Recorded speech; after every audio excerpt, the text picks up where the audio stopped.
আসসালামু আলাইকুম ভিউয়ার্স, তামিল কন্ট্রাকশনের পক্ষ থেকে দেশ এবং দেশের বাইরে যে যেখান থেকে দেখতেছেন সবাইকে আন্তরিক শুভেচ্ছা ও অভিনন্দন। ভিউয়ার্স, আমি আজকে আপনাদের সামনে টাইলস খুলে পড়ার কয়েকটি গুরুত্বপূর্ণ কথা বলবো, যেই কারণগুলো যদি আপনি অনুসরণ করে টাইলস লাগান তাহলে কখনোই টাইলস খুলবে না।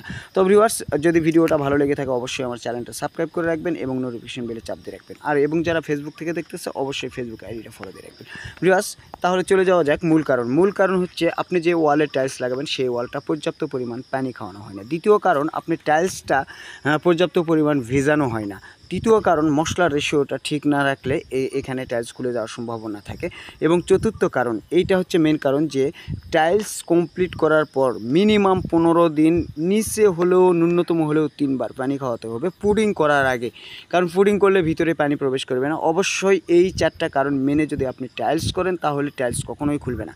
আর বিশেষ করে যেই জায়গাগুলোতে, যেমন মসজিদ বা মন্দির বা যেখানে কমিটি বিশেষজ্ঞ কাজ হয়, এই জায়গাগুলোতে টাইলস বেশি খুলে পড়ে। এর মূল কারণ হলো যে এখানে পানি খাওয়ানোর লোকের অভাব থাকে। তো ভিউয়ার্স, অবশ্যই টাইলস লাগানোর পর পর্যাপ্ত